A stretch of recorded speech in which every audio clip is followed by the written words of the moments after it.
Ok, c'est la reprise et honnêtement, j'ai pas chômé. Moi qui devais me reposer, c'est à moitié le cas. En attaquant mon backlog, j'ai découvert Binary Domain. Un jeu qui date un peu, je dois l'avouer, mais qui a attiré mon attention.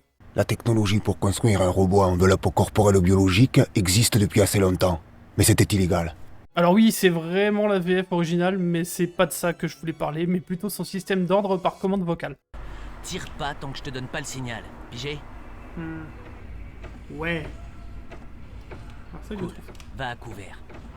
Pour un jeu de 2012, c'est pas tant révolutionnaire. Il y avait notamment Lifeline en 2003 sur PS2 qui proposait déjà ce genre de feature, mais la reconnaissance laissait fortement à désirer.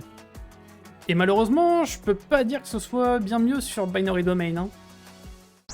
Carrément. Ah, l'en est bon. Je peux pas. Je peux pas. Je peux pas. Plus récemment, on a aussi Phasmophobia qui utilise quelques phrases pour interagir avec le fantôme que vous pourchassez.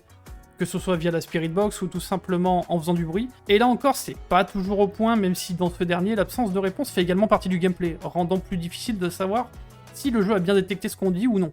T'es pas obligé, hein.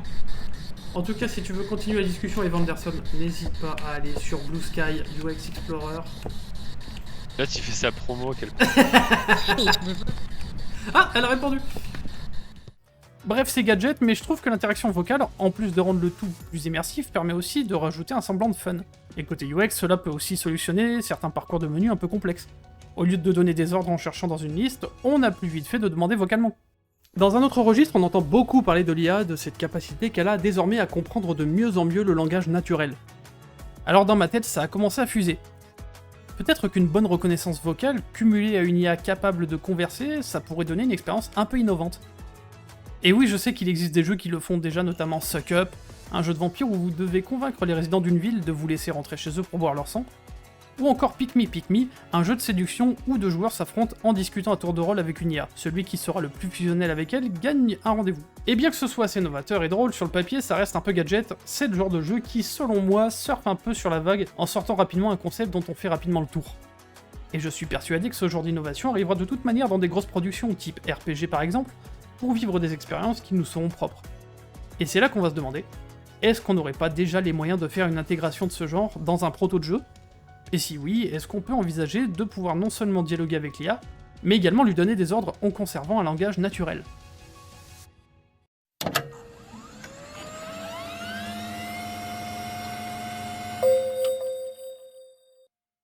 Tout d'abord, j'ai reçu quelques avis par rapport à mon premier patch note, qui date un peu maintenant. Donc je réadapte le format pour entrer un peu plus dans les détails, expliquer certaines notions, et je vais vous montrer quelques étapes à la manière d'un devlog, pour que vous puissiez voir les difficultés qu'on peut rencontrer à certains moments, et comment j'ai pu ou pas les résoudre. Alors voilà le plan. On a besoin d'intégrer deux choses assez complexes. La reconnaissance vocale et un modèle de langage naturel. Pour des raisons de simplicité, on n'utilisera aucun text-to-speech pour l'IA, on s'adressera à elle vocalement, mais de son côté elle répondra à l'écrit. Vu que l'on parle d'un prototype développé pour le fun, j'aimerais aussi faire en sorte d'avoir un modèle d'IA local, car pour ceux qui ne le savent pas, chaque requête que vous faites est payante par défaut, et par conséquent cela nécessite également une connexion, c'est pour ça que ChatGPT vous limite si vous n'avez pas d'abonnement. Et comme on ne veut pas réinventer la roue, surtout sur un prototype, on va récupérer de l'existant. Notamment parce que je n'ai aucune idée de comment développer et entraîner un système de reconnaissance vocale, et encore moins un modèle LLM capable de parler comme un véritable humain. Donc première étape, ça a été beaucoup de recherche de plugins ou de systèmes déjà faits sur un moteur. Mon premier choix s'était porté sur Unreal 5, mais malheureusement, tous les plugins que j'ai vus dessus ne sont pas gratuits. Donc j'ai regardé sur Unity, et j'ai trouvé mon bonheur. Dans un premier temps, j'ai pris un nouveau setup de scène. Grâce à Infima Games, je dispose d'un terrain d'entraînement avec un contrôleur FPS vraiment qualitatif. Il y a un travail de fou dessus et c'est complètement gratuit, c'est presque du vol à ce niveau. Quelque chose qui va énormément nous faire gagner du temps aussi, c'est LLM for Unity. Un système d'IA qui va nous permettre de télécharger ou d'intégrer un modèle d'IA local, mais également de générer des réponses. Le plugin vient avec un chatbot et lui aussi est entièrement gratuit. Enfin, pour la reconnaissance vocale, j'ai trouvé sur GitHub un repository qui contient une intégration de VOSK pour Unity, développé par YetiByte. Alors VOSK, c'est une solution de reconnaissance vocale qui n'a pas besoin de connexion pour fonctionner, donc c'est parfait. Là, on a techniquement tous les ingrédients pour faire ce qu'on veut. Enfin, ouais. Pour ceux qui connaissent pas trop le boulot de programmeur, ce que je tente de faire là, c'est un peu comme assembler trois puzzles différents. Chaque partie fonctionne, mais les relier ensemble, c'est un tout autre niveau. Donc on va procéder par étapes. Dans un premier temps, j'ai testé tout ça pour Unity pour voir comment ça marche, et voir comment je peux modifier le code pour récupérer ce que VOSK entend, et comment je peux l'envoyer à l'IA pour espérer une réponse. Et après quelques ans d'intégration et de petits tests, on a déjà un départ de concept prometteur. Ah c'est dommage, on voit pas les modèles sur la capture. Donc du coup ça peut aller de Llama 3, Philly 4, DeepSeek, Gemma, Philly 4, Qwen, ouais. Donc du coup ouais voilà, je peux choisir mon modèle, et surtout, donc ça vient avec un chatbot, donc il y a carrément il y a carrément des bulles de discussion qui vont apparaître, vous allez voir après. Et on peut aussi set donc un prompt pour l'IA, donc ça c'est vraiment quelque chose que je trouve vraiment cool. Dans l'idée en fait ça va permettre de définir un contexte à l'IA à laquelle on parle.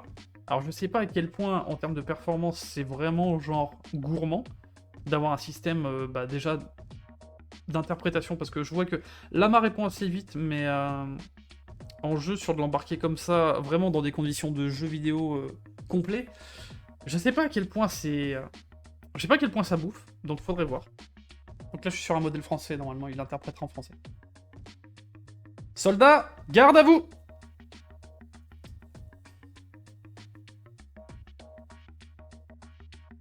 Les ordres, tire sur les ennemis, y a pas de lieutenant ici.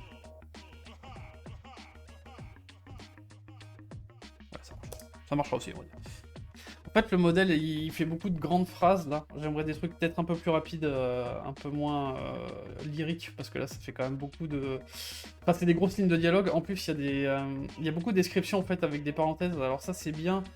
Je me dis, ça peut être bien si on veut parser ces informations-là et genre jouer des émotions ou jouer sur un text-to-speech dans lequel on pourrait se dire, bah voilà, en fait, on est capable d'identifier une émotion. C'est le genre de truc assez intéressant. Mais là, moi, dans le cadre de quelque chose de textuel, en fait, j'ai pas envie d'avoir ça, quoi. Donc c'est pas encore complètement au point. Mais bon, c'est déjà un bon début. Donc ça, en fait, c'est l'étape facile. Maintenant, ce qu'on veut, c'est que ce chatbot se transforme en la scène de jeu d'Infima Games. Et comme je vais avoir besoin d'un autre personnage, j'ai trouvé encore un asset gratuit sur l'asset store pour avoir un modèle 3D avec quelques animations pour la modique somme de 0$. Alors oui, je suis un peu radin, mais je fais du prototype et je ne compte pas en tirer quoi que ce soit, et on est là pour le progrès après tout. Bref, je me lance donc sur l'intégration de VOSK sur la scène de jeu, et il y a deux choses que j'aimerais faire. La première, c'est que VOSK écoute en permanence notre micro actuellement, et c'est exactement ce qui se passe dans Binary Domain. Sauf que le micro a tendance à capter du bruit en permanence, et ça faisait réagir les IA qui arrêtaient pas de spammer des réponses en mode « Je comprends pas ce que tu me dis ». Donc on va faire un système de talkie-walkie. Je maintiens ma touche pour parler, et je la lâche pour couper le micro. Deuxième truc qui va pas mal aider le debug et qui manque dans des jeux à reconnaissance vocale, c'est un retour écrit de ce que le système a compris. Parce que la techno n'est pas parfaite, et si vous articulez mal, bah un mot peut être mal compris. Et si l'IA doit agir en fonction de ce que je dis, je préfère autant comprendre rapidement si ça ne va pas marcher parce qu'un mot n'a pas été bien capté.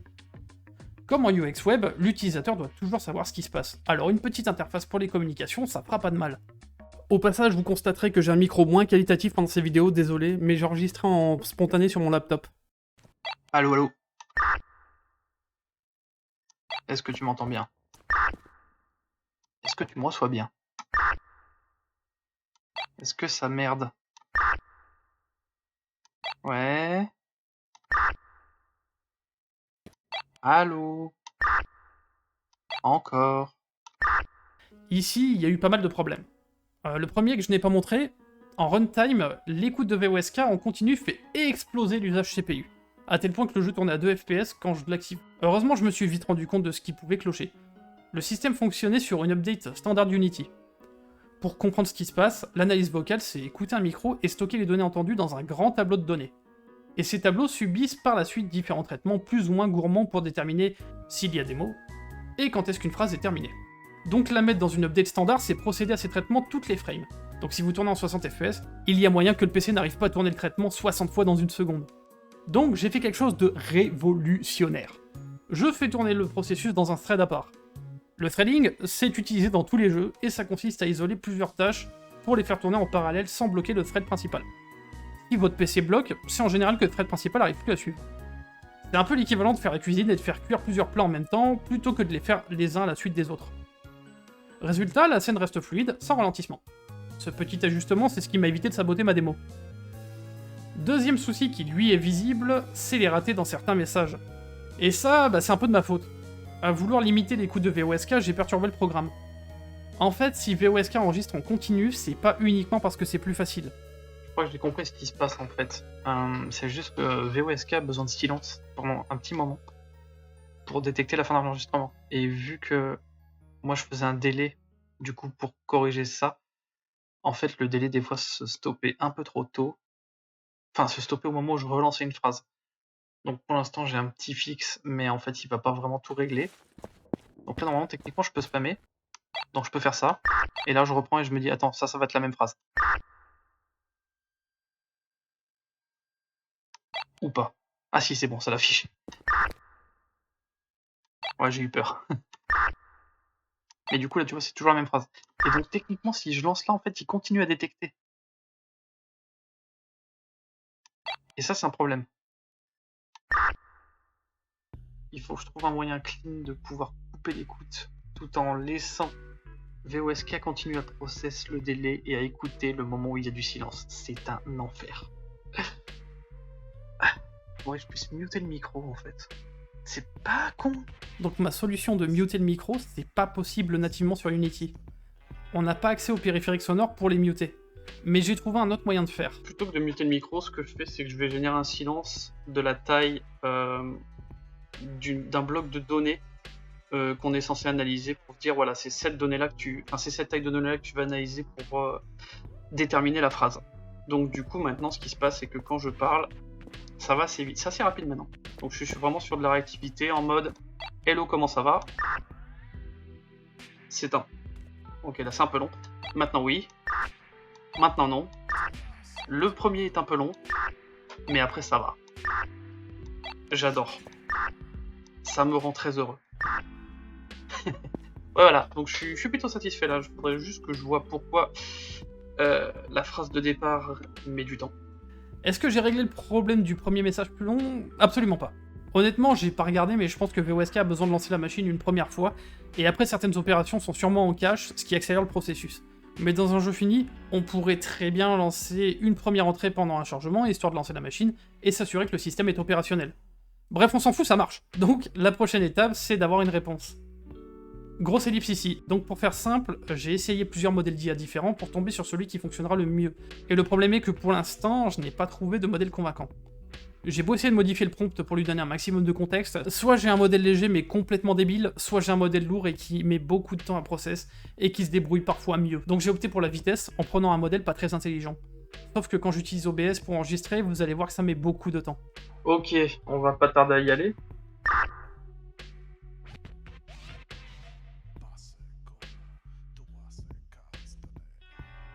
Ah putain, ouais, il a déjà pris ça pour un ordre. C'est ouais. Ok. Suis-moi.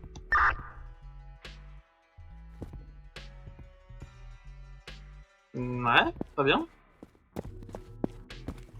Ok.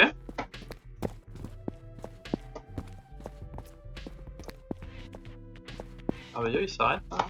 Stop.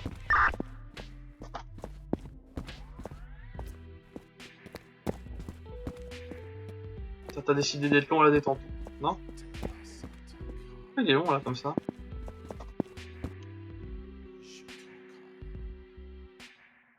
What? Attends, il vient d'identifier l'ordre là? Il se fout de ma gueule là.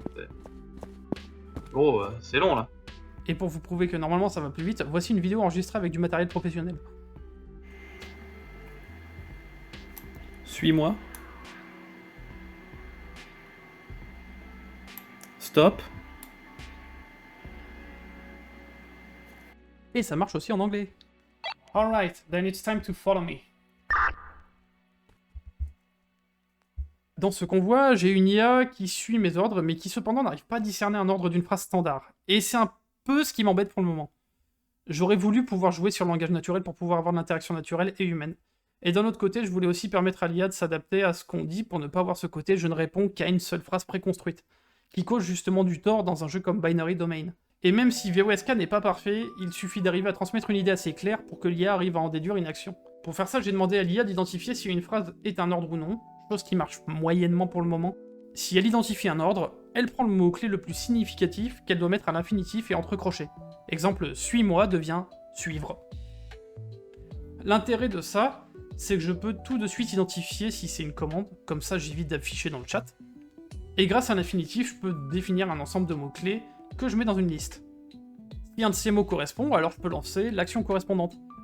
Et j'ai même fait un système de undo qui permet, si je dis stop ou arrête-toi, d'annuler l'action. Et comme annuler une commande n'implique pas la même chose d'une commande à l'autre, on peut donc déterminer un comportement différent pour chaque commande vocale. Je suis persuadé qu'avec un modèle plus entraîné, on pourrait atteindre un résultat plus proche de ce que j'espérais atteindre, mais je me dis aussi qu'une IA peut évoluer durant un dialogue. Typiquement, quand on parle à ChatGPT, on peut lui donner du contexte qu'elle va garder en mémoire et donc pourra répondre de façon plus adaptée. Sauf que rien n'empêche le joueur de modifier le comportement de l'IA pour lui faire dire n'importe quoi et donc casser l'immersion. Il faudrait pouvoir trouver un moyen d'autoriser le joueur à moduler la mémoire du personnage afin qu'il se souvienne de certaines actions passées. Ça serait incroyable de ressasser des événements passés avec un NPC et qu'il puisse en reparler. Mais il faut aussi limiter ce que le joueur peut altérer afin d'éviter de complètement détruire le personnage IA. Pour ce prototype, je me suis arrêté à l'état actuel, parce que je pense qu'il faudrait vraiment pouvoir entraîner un modèle de manière plus adaptée à mes besoins pour faire ce que j'aimerais faire. Et ayant fait des tests avec ChatGPT pour savoir s'il était capable d'identifier du small talk ou des ordres, je suis convaincu que c'est faisable. Et ça marcherait sans doute avec un système en ligne, avec des requêtes, mais sur un modèle local. Il faut pouvoir s'assurer que le modèle réponde vite et pertinemment. Pour l'instant, ça me semble encore difficile. Quoi qu'il en soit, ça m'a aussi permis de creuser deux sujets dans lesquels je n'avais jamais travaillé. Si on voulait aller plus loin là-dessus, il faudrait envisager un système qui puisse dispatcher le message à la bonne IA.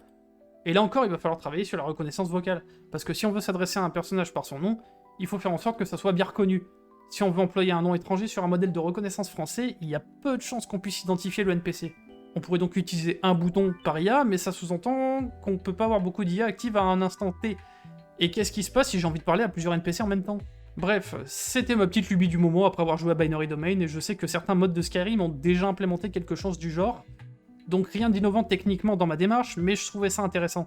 Notamment d'un point de vue UX. Il y a beaucoup de potentiel pour rendre l'expérience utilisateur beaucoup plus fluide et brouiller encore plus la frontière entre interaction réelle et virtuelle. Et comme j'aime pas trop m'arrêter sur une défaite, même si ça n'en est pas vraiment une, j'ai creusé très brièvement la possibilité de gérer de la navigation menu via les commandes vocales. Donc pas d'interprétation IA ici, on utilise juste la reconnaissance vocale et on analyse le résultat. Donc j'ai bindé un bouton exprès pour ce genre de navigation afin d'éviter encore une fois l'écoute permanente. Ajouter une liste de commandes exactement comme le PNJ, à ceci près que ces interactions auront un layer. Le but de ce layer, c'est de faire fonctionner qu'un ensemble de commandes à un instant T, comme on pourrait le faire pour limiter les boutons dans un menu. Quand j'arrive sur une page, je ne veux pas pouvoir relancer le menu qui est déjà ouvert. Par conséquent, je vais changer de layer quand j'arrive dans celui-ci.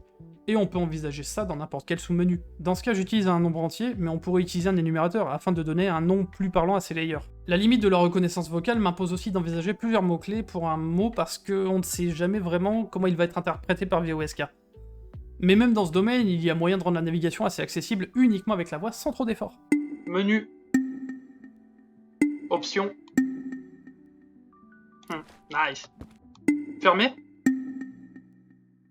Ah, fermé il marche pas. Fermé. Oui, je suis en layer index 1 en fait. Je l'ai foutu en layer 0. Donc ça marche. Ça fait exactement ce que je veux que ça fasse. Mais du coup... donc si je la mets sur le bon layer, c'est-à-dire fermé, fermé, fermé, tu es où? Tu es là. Je te mets en layer index 1. Paf. Fermé. Bah voilà. En fait, il suffit juste de bien programmer. Enfin, il suffit juste de bien setup les choses. Encore un problème d'interface chez ce clavier, quoi. Menu. Bah c'est bon, ça marche, je suis heureux. Fermé. Putain, on devrait juste faire des jeux avec ça. Pourquoi on fait des jeux compliqués, hein? Juste de reconnaissance vocale, c'est fun. Il me semble encore difficile d'utiliser l'IA pour avoir des NPC convaincants, du moins avec des modèles locaux pour les raisons techniques abordées ici. Mais aussi parce qu'il est difficile de contenir l'IA dans un roleplay sans que celle-ci ne déborde de son cadre. Mais dans un futur où ce genre de technologie deviendrait plus envisageable, voilà ce que je conseillerais. Premièrement, un design narratif et des prompts clairs. Un système vocal, c'est pas juste une techno à brancher. C'est du narrative design à part entière. Il faut imaginer à l'avance comment le joueur va parler et surtout ce que le personnage est censé comprendre ou non. Car une IA trop bavarde ou mal cadrée peut ruiner l'immersion à coups de spoiler ou de dialogue incohérent. Définissez bien les limites du vocabulaire et la personnalité vocale de vos NPC. Deuxièmement, la vitesse, c'est la crédibilité. Que ce soit côté reconnaissance vocale ou génération de réponses, le temps est un facteur critique. Une conversation doit rester fluide. Si le joueur donne un ordre mais qu'il doit attendre 5 secondes pour avoir un retour, ou pire que l'ordre échoue silencieusement, la magie retombe immédiatement. Priorisez la légèreté du système, quitte à simplifier les phrases acceptées. En 3, la gestion des interlocuteurs multiples. Si plusieurs personnages sont capables de répondre, comment déterminer à qui le joueur parle? Faut-il limiter le dialogue à 2 personnes? Est-ce qu'on peut s'adresser à plusieurs IA en même temps? Entre le nom prononcé, l'orientation de la caméra ou des inputs secondaires, aucune solution n'est idéale pour l'instant. Posez des règles claires dans le game design. Parfois limiter les situations est plus efficace que de tout vouloir rendre dynamique. Donc par conséquent, peut-être qu'il faut juste utiliser l'IA là où elle est forte, répondre naturellement, et garder les commandes vocales dans un système différent qui ne passe pas par l'IA, et tant pis pour le langage naturel. Ou alors donner un contexte où l'on parle à l'IA sans ordre, et un contexte où on ne peut que donner des ordres. Simplicité n'est pas synonyme de pauvreté. Ce n'est pas parce qu'on utilise l'IA ou la voix qu'il faut chercher à tout comprendre. Mieux vaut que le personnage dise parfois « je n'ai pas compris » avec cohérence que de partir dans une interprétation hasardeuse, comme l'IA a tendance à le faire. Mettez en place une logique de fallback crédible. Exemple, répète ça autrement? Je n'ai pas bien entendu? Donc il faudra pouvoir analyser un degré d'incertitude. Et pour avoir creusé la techno, je sais que ce genre de système existe. Et enfin, contexte et mémoire, attention à la charge. Plus vous essayez de garder en mémoire des éléments du passé, comme un historique de discussion et un objectif en cours, plus l'IA deviendra complexe à gérer. Et surtout, chaque élément contextuel peut être une nouvelle source de confusion. Gardez les dialogues courts et bien contextualisés. Vous n'êtes pas en train de coder ChatGPT dans Skyrim. Une solution que j'imaginais personnellement, ça serait par exemple d'avoir plusieurs fichiers d'états différents pour l'IA. Par exemple, quand on arrive à tel chapitre, on peut confirmer quelles étapes ont été parcourues avec l'IA, quelles informations ont été apprises, comme ça l'IA a déjà un contexte en dur bien défini, et le reste après peut passer à la trappe, ce n'est pas si grave. Et on a fait le tour. Ce que j'ai appris en tentant de créer une IA vocale dans Unity, c'est que la vraie difficulté n'est pas que technique. Oui, il y a des bugs, du threading, des délais à gérer, mais le vrai challenge, c'est l'expérience joueur, parce qu'on attend d'un personnage qu'il réagisse avec cohérence, naturelle et réactivité. Donc si vous vous lancez dans ce genre de projet, pensez comme un designer narratif, pas juste comme un développeur. Simplifiez les interactions, restez cohérent. Et surtout, prévoyez l'échec autant que la réussite, parce que c'est là que se joue toute la crédibilité de votre NPC. Quelque chose me dit que si l'IA prévoit d'anéantir l'humanité aujourd'hui, c'est pas à cause d'un plan maléfique très sophistiqué, mais plutôt parce que VOSK a mal compris ce que vous venez de lui dire. Et c'est sur cette blague de qualité que je vais clore ce patch note. Ce que vous devez retenir aujourd'hui, c'est que structure, simplicité et UX font toute la différence dans un prototype vocal. Si ce format patch note vous a plu, dites-le moi en commentaire, et pourquoi pas, on explore ensemble la suite en épisode 2, pour essayer de l'améliorer. N'hésitez pas à réagir là-dessus, que ce soit des suggestions, des idées sur comment on pourrait améliorer ce prototype. En attendant, rejoignez-moi sur Blue Sky pour continuer la discussion, et puis bah à très vite.